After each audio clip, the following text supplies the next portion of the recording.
selama beliau punya kepemimpinan, di dalam kepemimpinannya itu beliau disiplin dan peduli terhadap anggota, baik dari yang staf maupun yang piket di jaga tahanan.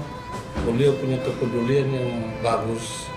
Kalau menurut saya sebagai anggota yang dapat saya rasakan seperti itu. Ketika kita pada saat apel pagi, beliau mengambil kesempatan untuk memberikan arahan bagaimana cara bertugas yang baik, disiplin, dan tidak meninggalkan tugas pada saat bertugas. Sebagai Imam Masjid Az-Zikra Polda Gorontalo, saya mengenal beliau kurang lebih 1 tahun terakhir, bahwa beliau adalah orang yang tawadhu.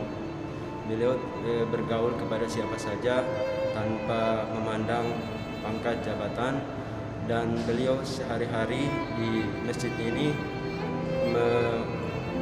sebelum pelaksanaan sholat 5 waktu, beliau sudah berada duluan di masjid mempersiapkan segala sesuatu berkaitan dengan sholat 5 waktu, mulai dari kebersihan, muazin, beliau yang mengkoordinir semua, maupun imam.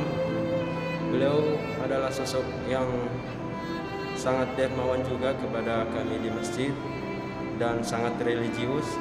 Berpuasa Senin Kamis tidak pernah ditinggalkan oleh beliau.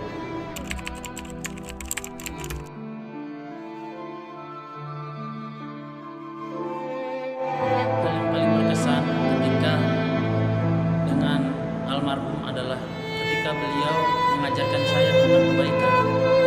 Beliau mengajarkan saya tentang disiplin di dalam waktu sholat.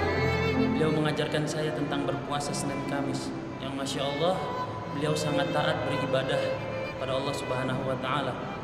Dan beliau orang yang paling luar biasa sholatnya, 5 waktunya pun tidak tinggal, bahkan sunnahnya. Yang kesan kami di Traktate selama almarhum memimpin kami sangat berkesan. Beliau itu sangat bebas pergaulannya dengan kami, dan membedakan bahwa beliau itu sebagai diktati sama bawahannya sama. Tidak ada perbedaan.